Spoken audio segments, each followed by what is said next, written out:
Daito-ryu Aikidzücü was founded several centuries ago and inherited by the Takeda family in Aizu, present-day Fukushima Prefecture. The art was popularized by Sokaku Takeda Sensei starting in the late 19th century and later passed on to his son Tokimune. Following Tokimune's death in 1993, Katsuyuki Kondo, the only person holding a Menkyo Kaiden in Daito-ryu, took over as director of the Daito-ryu headquarters and is making strenuous efforts to disseminate the mainstream form of the art.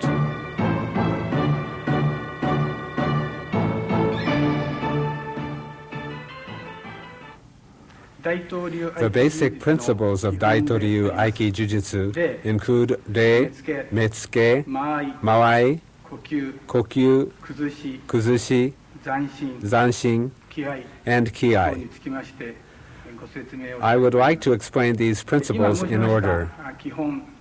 I think that by practicing repeatedly and learning and applying these basics, you will be able to perfect your technique.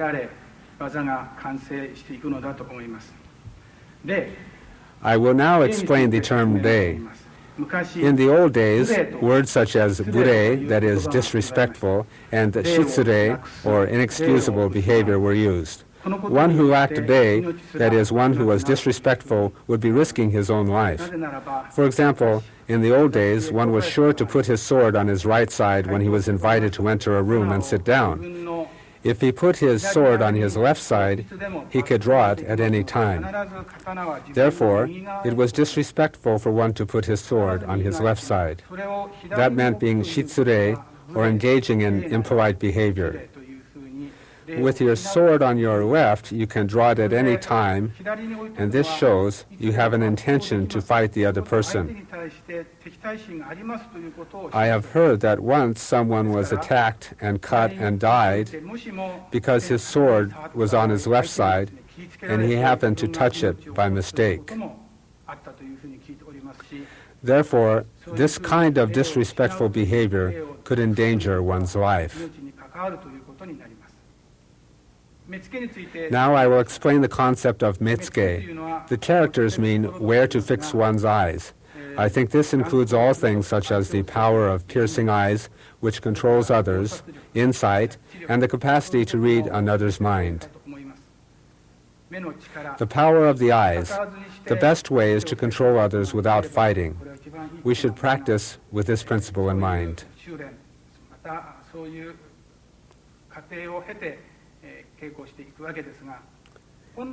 Originally, I think metsuke is a kind of practice where you read, predict, and discern another's movements through the fixation of the eyes.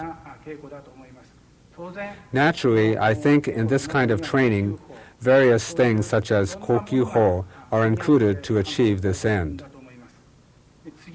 The next concept is mawai, or combative distance. In old Japan, firearms were not used, but the bow was. Thus, there was the mai appropriate for the arrow, and then there was the mawai for spears, swords, and finally the shortest mawai or distance for jujutsu. The question of increasing the space between you and your opponent and how to reduce the distance constitutes a very important matter in the martial arts. How to assume mawai, how to shorten it, how to increase it. Oftentimes, when you think you have the proper distance, it really is appropriate to your opponent. Please keep this uppermost in your mind when practicing. Now I will explain the concept of kokyu. Kokyu consists of two characters meaning breathe out and breathe in, kokyu. So breathing out is very important. So breathing in is training for breathing out. We cannot live without breathing in, so breathing in is done naturally. Therefore, it is important how to expel air from our body.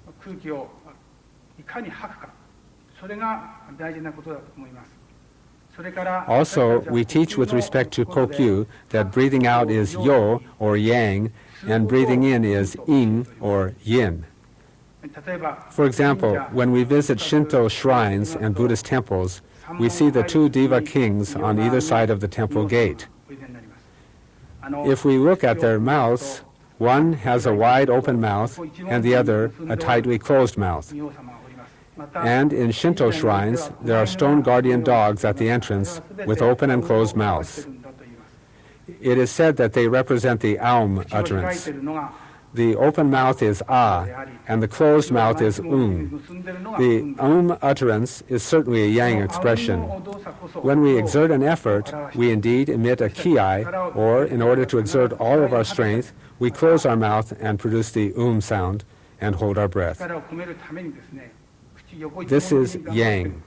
When we breathe in, it is yin. If we practice breathing sufficiently, we will be able to perceive and read an opponent's movements. Studies on Kokyu-ho include the Kokyu-ho of Buddha and a work by Hakuin dating from the mid-Edo era. Kokyu-ho has been an object of study in modern times as a method of health. Proper breathing is a very important principle of martial arts. The next principle is kuzushi, or balance breaking.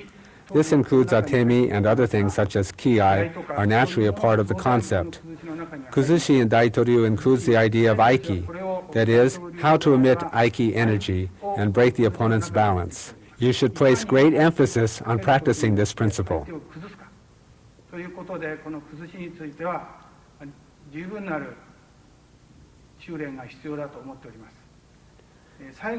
The last concept is zanshin. The characters used mean to remain with the mind, or I have also heard it referred to as remain with the body. However, I would not say remain with the mind, but give out all of oneself, to engage all of one's strength and spirit by facing and responding to the situation at every moment. I understand the term to mean giving in all of oneself until there is nothing more to give, zanshin. I mentioned ki-ai in the beginning, and now I have included it as part of kuzushi. To summarize, the 6 basic principles are rei, metsuke, mawai, kokyu, kuzushi, and zanshin. As I said in the beginning, I would like to demonstrate how to apply these basic principles in the techniques and how to master them.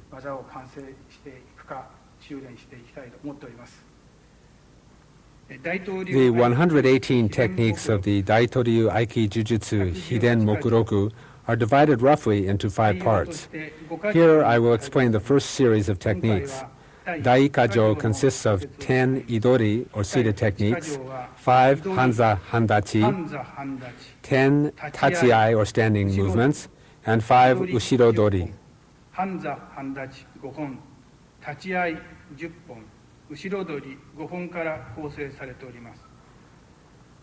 Originally, in Daito-ryu, we started with the practice of the idori, or seated techniques. But times have changed now, and I think it would be quite difficult if we started with idori seated techniques. Therefore, I would like to start by explaining taichai, or standing techniques.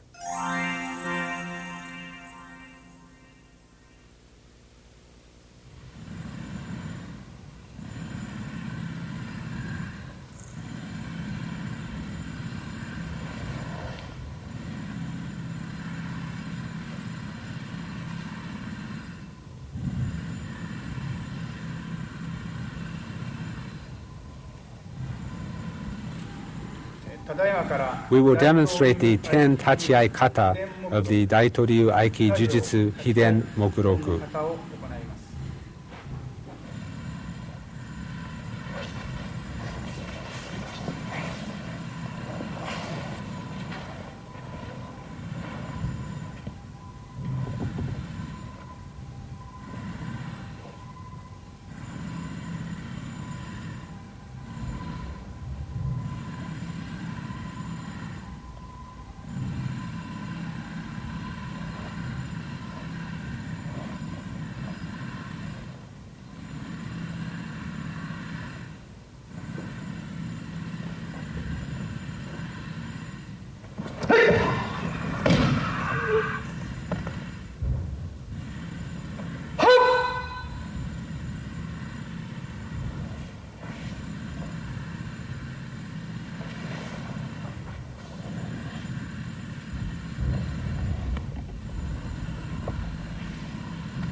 Now we will demonstrate the techniques. Even though it is not correct etiquette, I will take off my hakama to allow you to see the footwork clearly.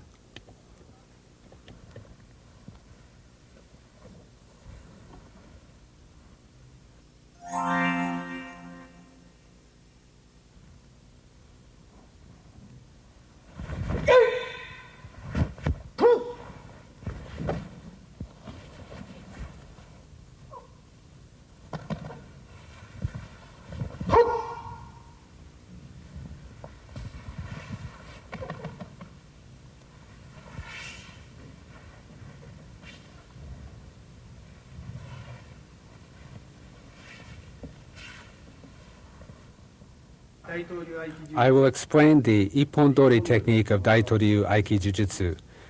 The opponent is holding his sword right in front of your eyes. He steps in quickly, raising his sword over his head to cut you in half from your head to a point between your thighs.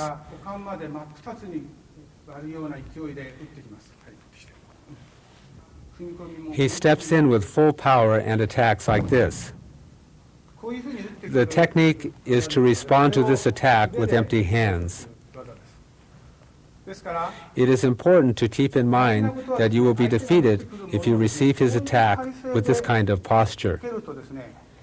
He will attack with full power and you will be defeated.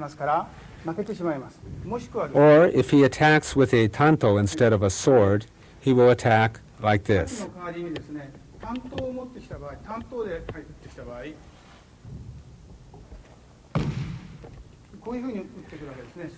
Again, if you receive the attack like this, you will surely be overwhelmed by his strength. Please do not receive his attack in this way. As I explained in the beginning, there are 6 basic principles. What is important is how to incorporate each of these basic principles in each technique. If the basic principles are not present, it will not be possible to execute the technique. So as I explained before concerning the basics, you can perceive the yin of your opponent and enter at that instant. He is holding his sword right in front of your eyes. This is yang. When he swings up his sword, it is yin. So you step in at this moment of yin.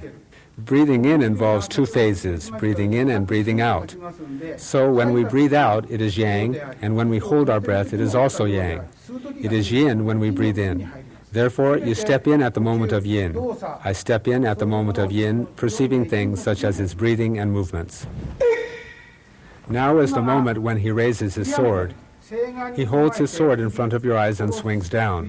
He brings up the sword first and then cuts down. When he swings up the sword, it is yin, and when he cuts down, it is yang. So you step in with yin. You step in when he swings his sword up. If you do this, you do not need any force at all. So you step in. You pierce the open spot in his armor at the armpit with a tanto, a wakizashi, or a yoroidoshi. You make a fist with your protruding middle finger and pierce with it. Without moving your hips up and down and keeping the same posture, you bring your opponent off balance into your center. You bring him off balance into your center. Your right hand is held against the base of the thigh, pressing against the back of the wrist.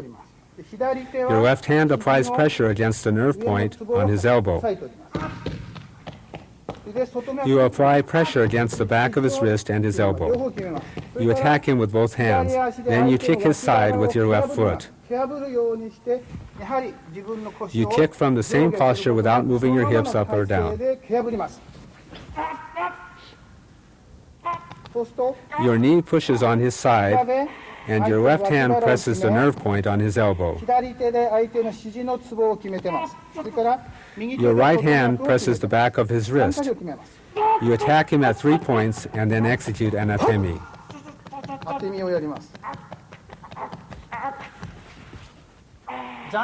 While you apply zanshin, you give your all. Remain there giving your all and control your opponent so that he cannot attack you.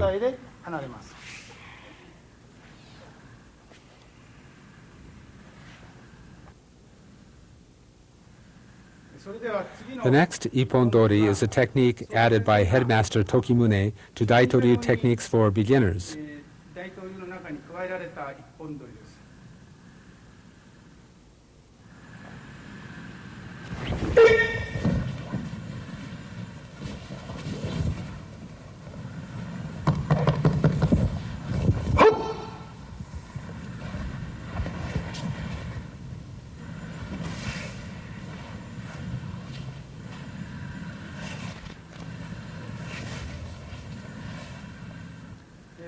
This is exactly the same as the first technique, but this time you step in with the right foot instead of the left foot.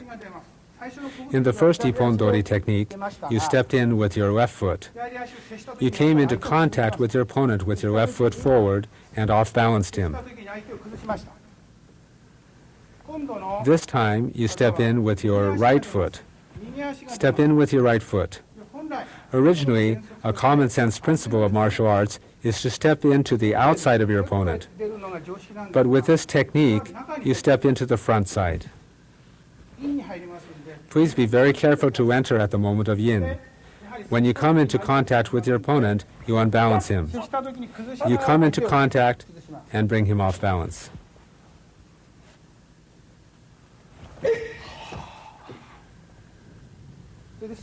This is the same with all techniques we are going to do now. We execute the techniques as we breathe out. Also, with this technique, you bring him down into your center and unbalance him. You apply pressure to the same points as in the previous technique. You kick the same place too.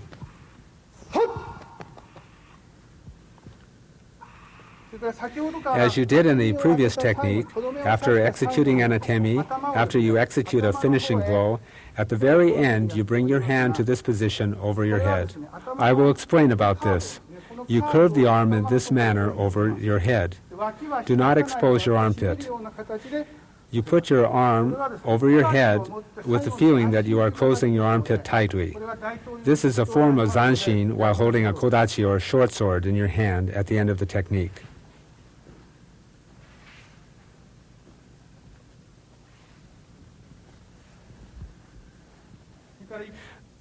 The next technique is ippon-dori ura. Basically, you bring your opponent off balance at the moment you come into contact with him. However, in case you misjudge the timing and are late, you can make use of the opponent's yang. You take his yang power and add it to your yang. Then you control him.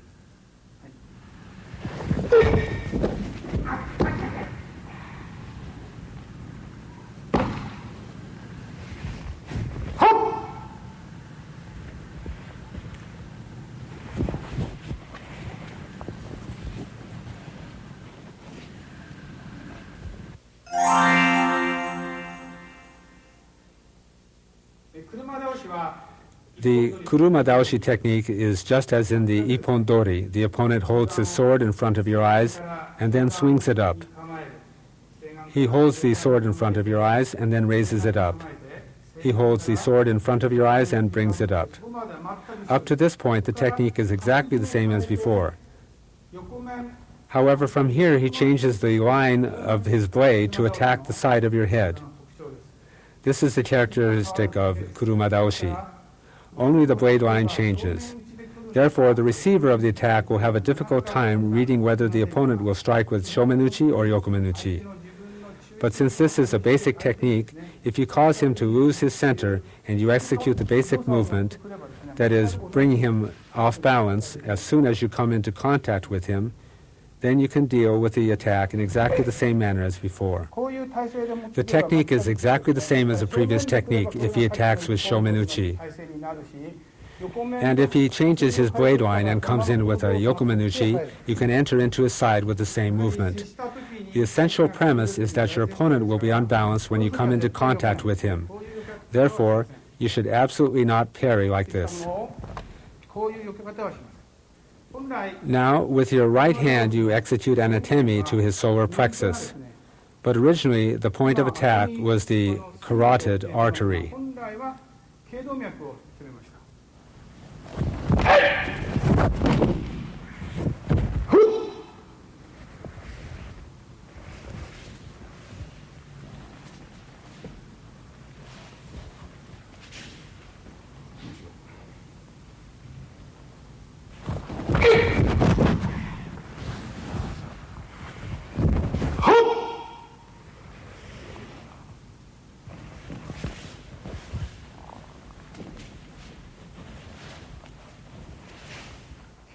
Since it is dangerous to attack the carotid artery, the technique is changed to an attack on the solar plexus.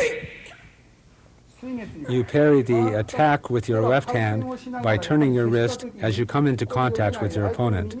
Do not parry here, but parry in a position more to the rear of the opponent's ear.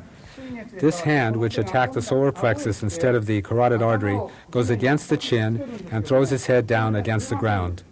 However, the opponent cannot take ukemi in this way, so instead of attacking the head, you bring your hand to his shoulder. From this position, sweep his foot with your foot.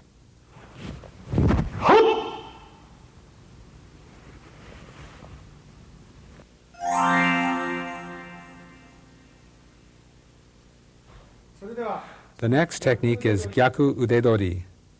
The opponent comes to grab your lower lapel.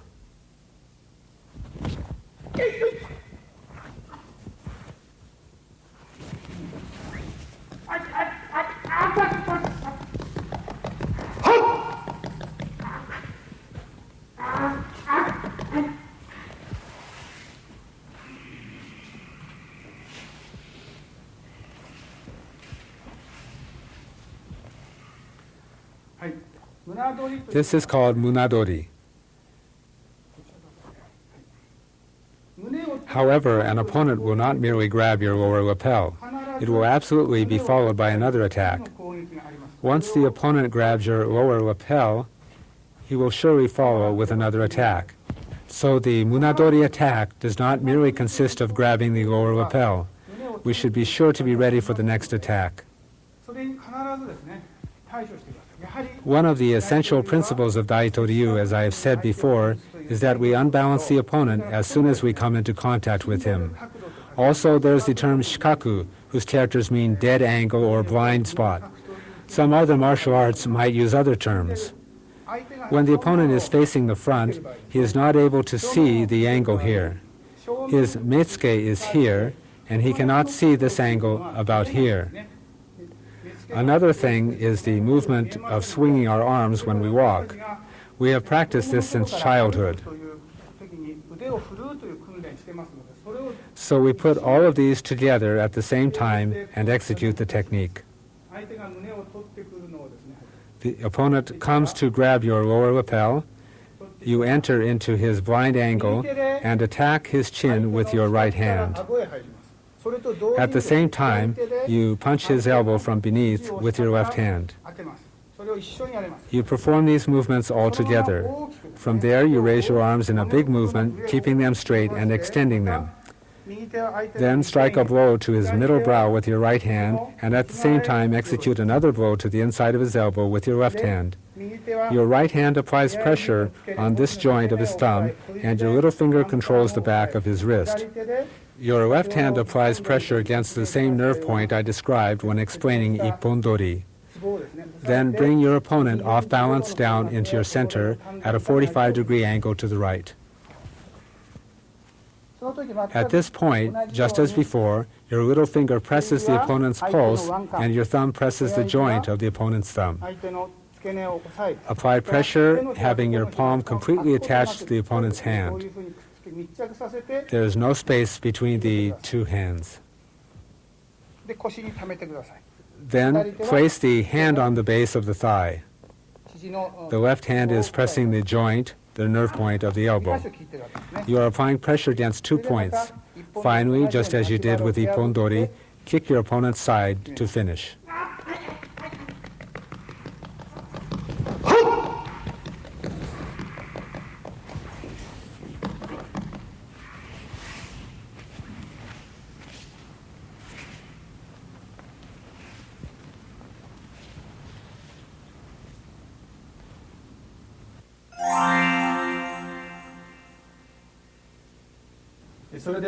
Now we will practice koshi guruma.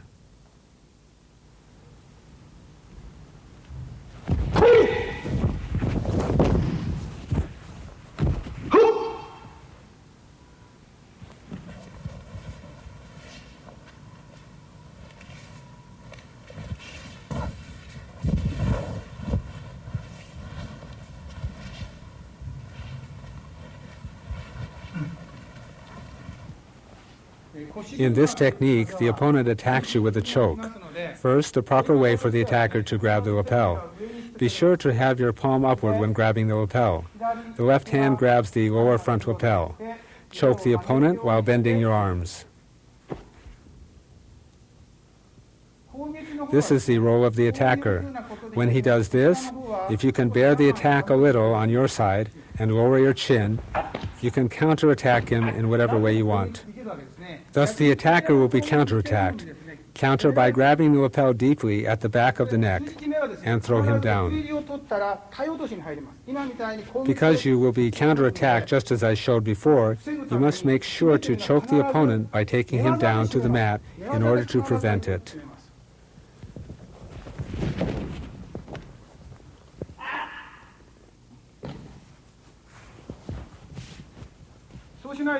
Otherwise, you will be counterattacked. Again, concerning the proper way to grab in jiu-jitsu, never make the mistake of having your palm upward, as I said earlier. If you grab like this instead, your hand cannot go any further. You cannot go deeply to the back of the neck. With the curve formed by your hand, with this curve, you attack the carotid artery of the opponent. You choke by bending your arm. This is why it works. Therefore, never grab the lapel in such a way. Do not grab in this way because it is not effective. Be sure to have your palm upward. Put your fingertips in, grab the lapel deeply to the back of the neck, and throw him to the mat.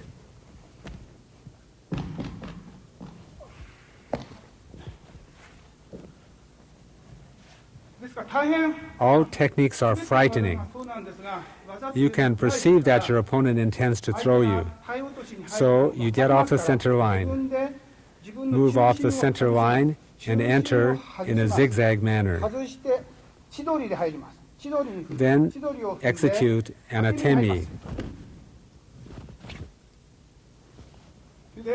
In Daito-ryu, we use ki such as e, ya, to, ha.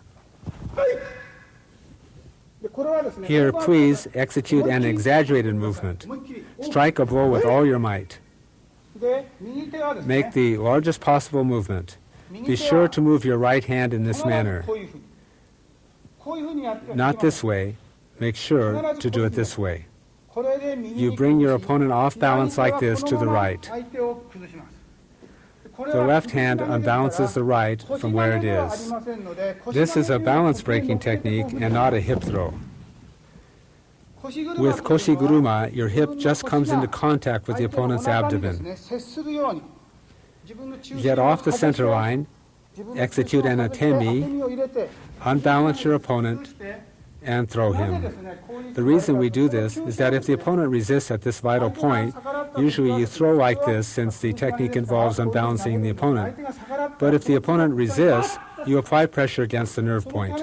For this reason, please be sure to put your hand like this. The left hand is like this, and you throw your opponent as your hip just touches his abdomen. Then execute an atemi here and keep zanshin.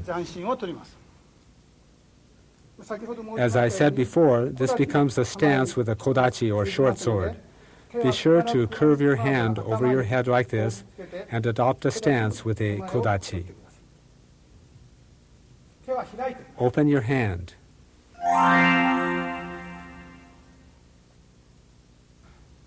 The next technique is karaminage.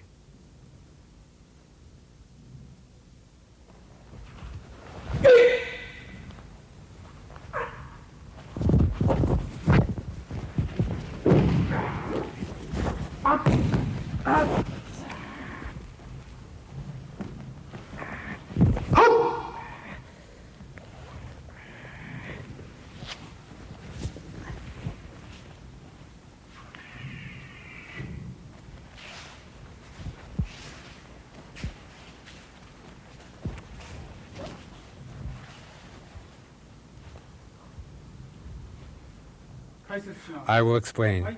The opponent comes to grab your lower lapel. So actually, it is good to enter with the gyaku udedori technique.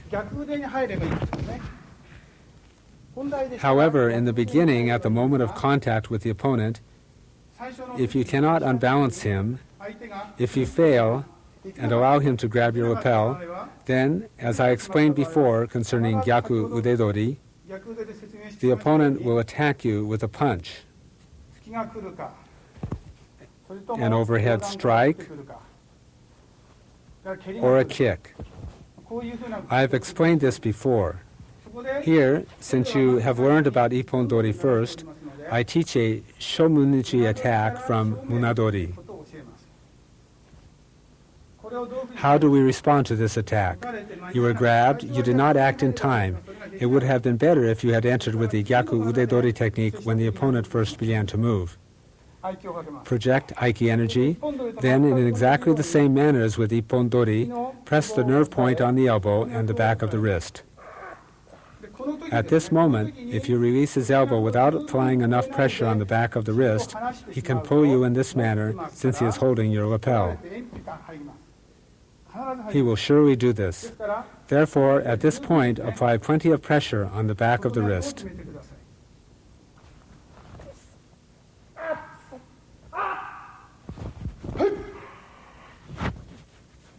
Also, here at the joint, you attack the nerve point on the elbow, as I explained before.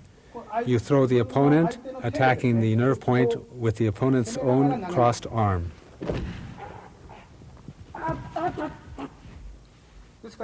Apply pressure on this nerve point, but not on the joint, but the nerve point above it, using the opponent's own arm.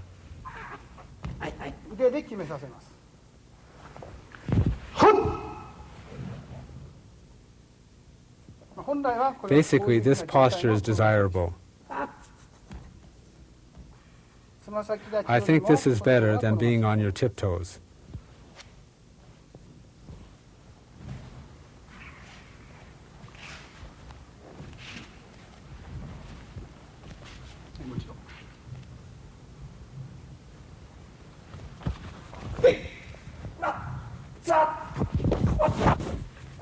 At this point, the technique should still be working effectively. It always has to be working at all stages of the technique. There should not be a dead point where the technique is not effective. So at this point, throw the opponent keeping pressure on the nerve point of his elbow.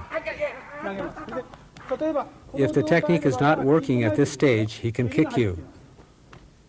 He can kick you, so it shows that the technique must work on your opponent at all stages of the process.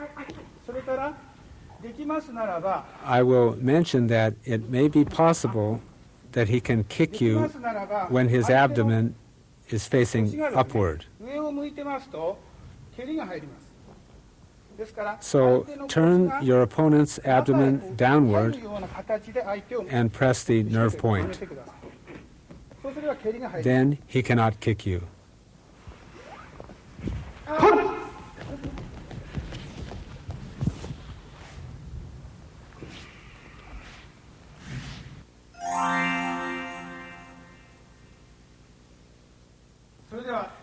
This is ura otoshi.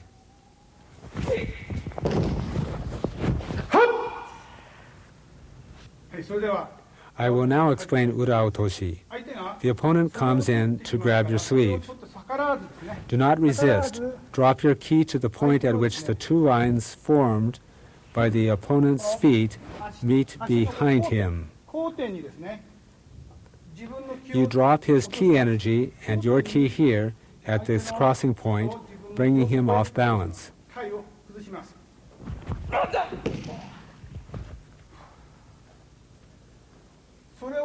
Bringing him off balance, be sure to have your palm upward and then turn your upper arm. Enter like this, and just from there, turn your upper arm. Then drop him to the rear.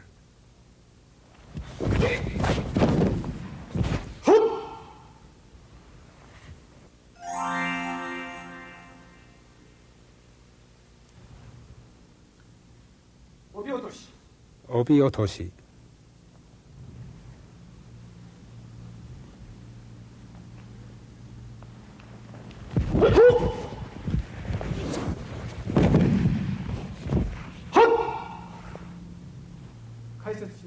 I will explain. Here again, the opponent attacks you with a choke. We proceed in the same manner as for koshiguruma. A choke is a very scary technique. He can bring you down to the ground and attack you. As I explained earlier, before your opponent grabs your lapel, execute an atemi and take a zigzag step to get off the opponent's center line. Take a zigzag step, execute an atemi, then grab his belt and attack his chin, thus unbalancing him.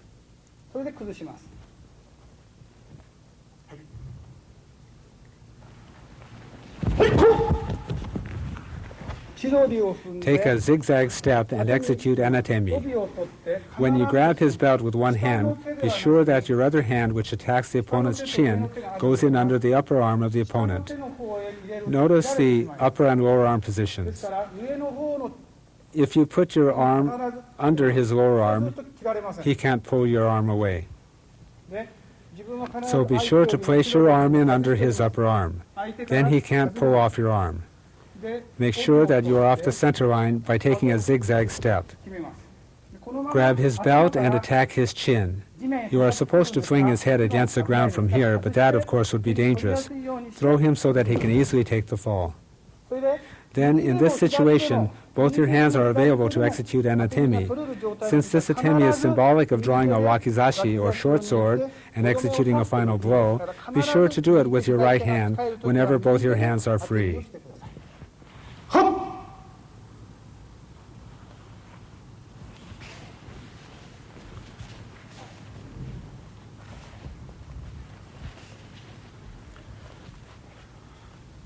The important points for this technique are exactly the same as for koshiguruma. The opponent attacks intending to choke and take you down. Please practice with a clear understanding of this point.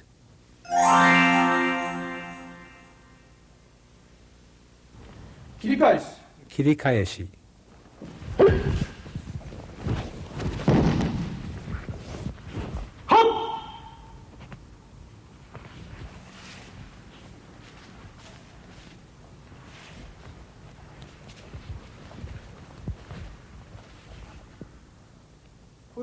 In this technique, your opponent comes to grab both your sleeves.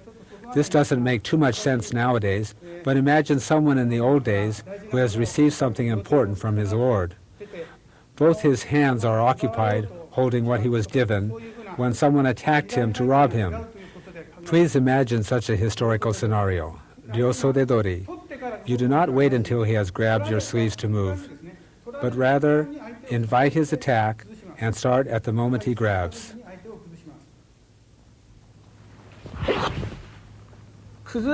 After you have unbalanced him, notice that his ki is moving over here. You enter yourself. At this point, at the moment I enter, I am stopping the technique for a moment now, even though you should not stop halfway. Put your foot between his feet. Then unbalance him at the moment you enter. Turn this hand toward the opponent's armpit and bring your right hand towards his face with the intention of striking him. Then execute a final blow.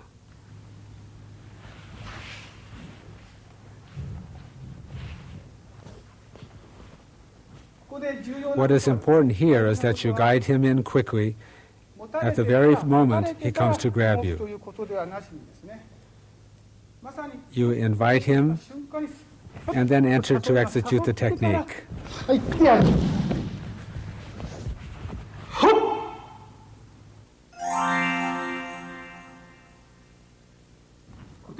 Kotegaeshi.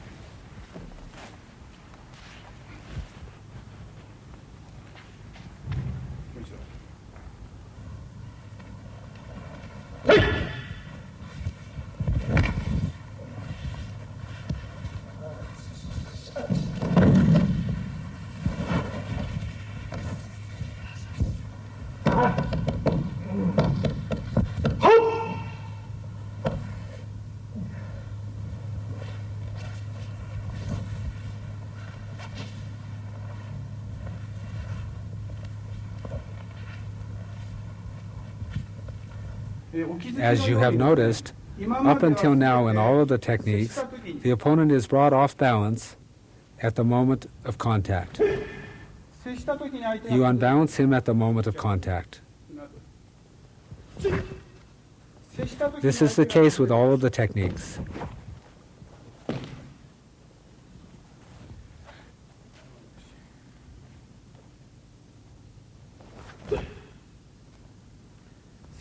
This is the case with all of the techniques. However, with kotegaeshi, for the first time, we learn how to respond after we are grabbed.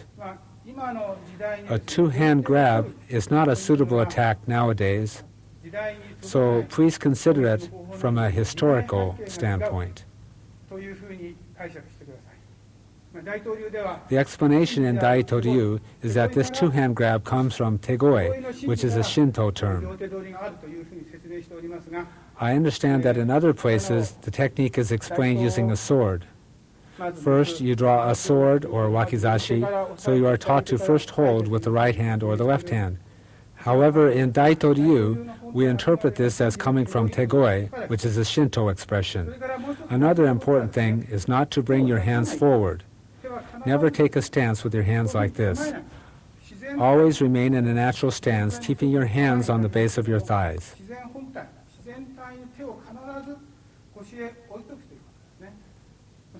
I will go into more detail later when we come to idori. So, it is not good to bring your hands forward. Be sure to place your fingers together and hold them on the base of your thighs. When he grabs your hands, stay right where you are, open your fingers, and clap your hands together as you would do in a Shinto shrine. This is called kashiwade. Kashiwade is done in this manner. You clap your hands together like this, and the louder the sound, the better. Let all of your ki flow into your fingertips. Open your fingertips completely and clap your hands. Then, after clapping your hands together, bring them in front of your face as if holding a mirror to your face. This movement brings your opponent off center. Unbalance him. This position is not good because your opponent is still balanced. Bring your hands to your face effectively so that your opponent's heels are lifted up. Your little finger, the one facing you, is going to turn towards your opponent. Then you cut down like this. Extend your arm and your fingertips. If the arm is bent like this, he will not lose his balance. If your arm is bent, you cannot unbalance him. Be sure to extend the arm like this. Also extend your fingertips. Then he will be brought off balance. From this point, you can either throw him by cutting down right here, or you can throw him by turning around. Now I throw him by cutting down here. Then I apply pressure on his elbow at this point. Be sure to make his hips move up by applying pressure. From this position, he will come to kick you. Be sure to press hard so that his hips lift up. Then he cannot kick you. Please remember this. At the end, you execute a final blow.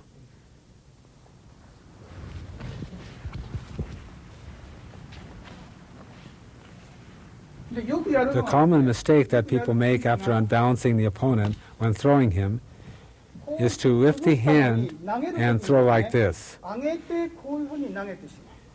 You have unbalanced him after all of your effort, but if you lift your hand afterwards, you will be counterattacked. You will be defeated. As I said before, once you bring your opponent off balance, be sure to keep him unbalanced.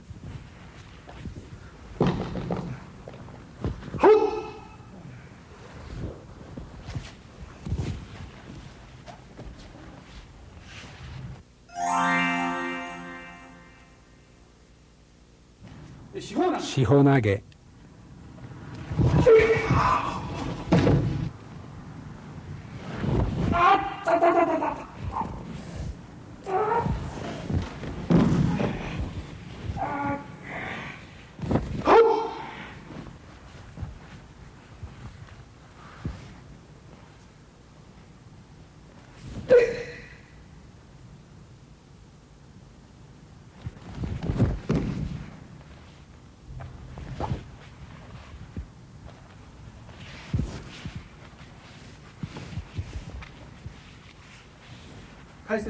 I will explain.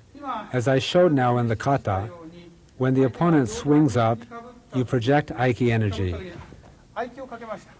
You project Aiki energy intensely towards him. At the moment his ki is about to come to you, you enter, draw your sword, and then in the end, execute a kesagiri or diagonal cut. Your opponent comes to grab both your hands. As I explained about kotegaeshi, do not bring your hands forwards. Be sure to keep them at the base of your thighs. At the moment he comes, project Aiki. Never put your hands forward like this. Here, when you project Aiki, it is exactly the same as the previous position. So project Aiki. After overwhelming him with Aiki energy, go in to draw your sword, then from there throw him with a diagonal cut. Execute a diagonal cut. If you throw him from this position, you will injure his joint. So release the grip and throw him so that he can easily take the fall. Regarding the key points of this technique, as you control him like this, you are applying pressure against 3 points, the wrist, the elbow, and the shoulder, all at the same time. So if you throw your opponent just like this, you will break a bone. Be sure to release your grip. Throw your opponent as you release your grip. As far as taking ukemi or falls is concerned, I would like to explain that it is not possible to take ukemi at all for any technique. The opponent cannot take ukemi. If he can take ukemi, it is because you are releasing the grip. That is the situation, so please keep in mind that no ukemi is possible from these techniques.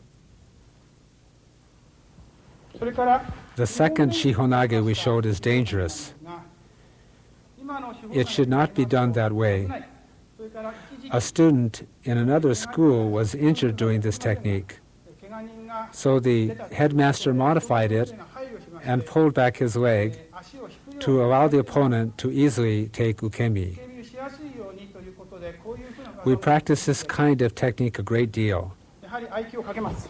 Here again, you project Aiki energy. After that, you strike the opponent's elbow with your elbow and swing your arms up from there. Swing up as if raising a sword. By swinging your arms up, you will unbalance your opponent. Then pull back your right foot. From this point, you let your opponent fall softly.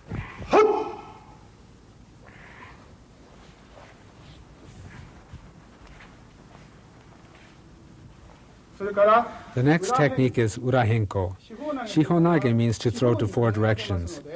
Before you threw your opponent in this direction, backwards, obliquely, to the left. In the next shihonage, you throw your opponent forwards, obliquely, and to the left. Backwards, obliquely to the left, and forwards, obliquely to the left, as you can see. Then you bring your hand in this direction like this, if I do it in an extreme manner. Of course, you turn your body circularly and bring only your arms smoothly there in this way. Do not swing your arm to either side or obliquely. Turn only your body and bring your hand straight backwards. The opponent comes to grab your hand, so take him off balance when he comes. Turn your body with the feeling of unbalancing him. Shift your center onto your left foot and turn your body around. Grab your opponent's hand naturally together with your right hand.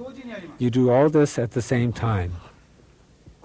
Keeping your opponent off balance and remaining in the same spot, turn your body and throw him diagonally forward.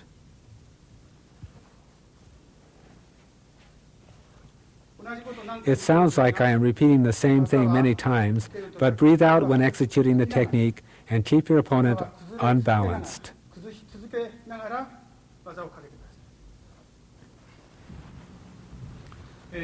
This concludes the explanation of the 10 taichiai techniques from the first part of the Daito-ryu Aikidzюцу curriculum. I have explained the techniques, but it is not something that you can understand mentally.